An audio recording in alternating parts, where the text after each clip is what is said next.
Sensing binds all things. The electric intersensitizing of the two pulsing light extensions of the one still light is for the purpose of recording thought patterns in matter. Mind knows but one ideal as a whole. Thought is ideal taken apart and patterned as separate ideal. Thought is patterned ideal electrically expressed and electrically recorded in matter by its two pulsing, interchanging lights. This universe of matter in motion is but the electric record of thought. The process of recording is to take the one undivided universal ideal apart and express it as many seemingly divided parts. This gives form and multiplicity into many seeming parts and things of a universe of but one thing. Electricity is the servant of the God mind. Electricity expresses the desire in the God mind for creative expression by seemingly dividing the one still light into transient waves of spectrum divided positive-negative colors of light. This entire universe of seeming substantiality consists solely of transient light waves in seeming motion. Motion itself is illusion. Seeming separateness. All patterned thought creations of God or man are the interweavings of the spectrum colors of the two electric opposites of light waves into the patterned designs of those thoughts. Creation might be likened to the tapestry weaver who knows the one ideal as a whole, then thinks it into parts, then records those parts by interweaving their spectrum colors into the many from which together manifest the whole ideal.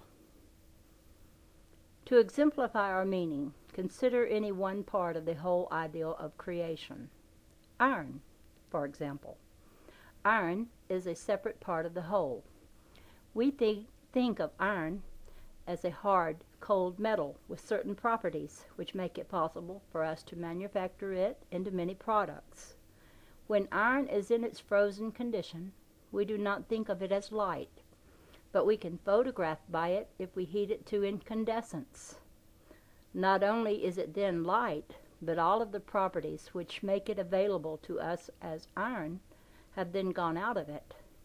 It is as though the divine tapestry weaver had unwoven all the threads of the ideal of iron and sorted them into their spectrum colors thread by thread.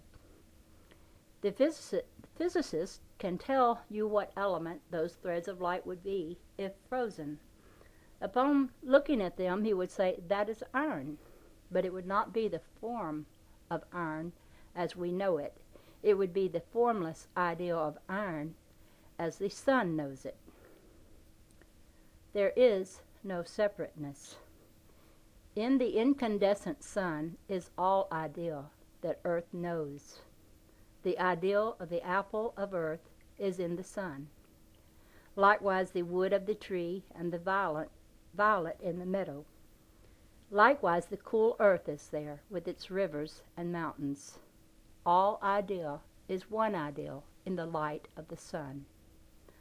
The light of the sun is never divided into its many seeming separate ideas until it is electrically extended from the sun, and those extensions electrically echoed back to it.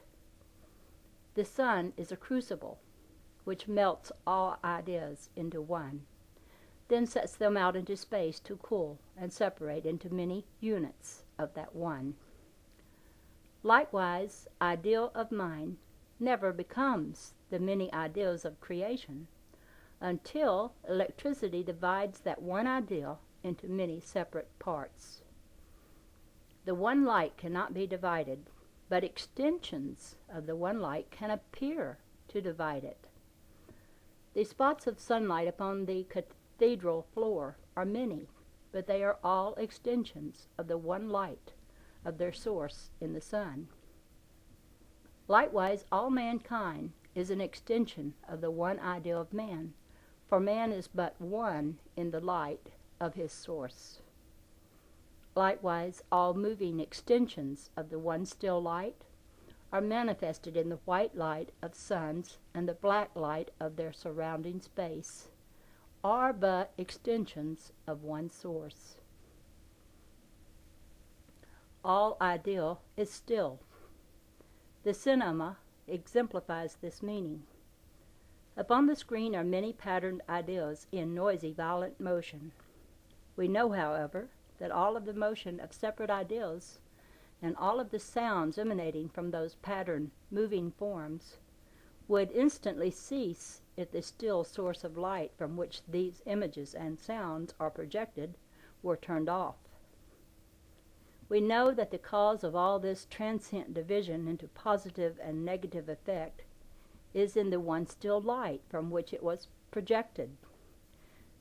We know that the sounds we hear emanate from that stillness, yet we seem to be totally unaware of the fact that all of our pulsing universe is but an extension of one still light of universal mind, projected through positive and negative light upon the universal screen of space.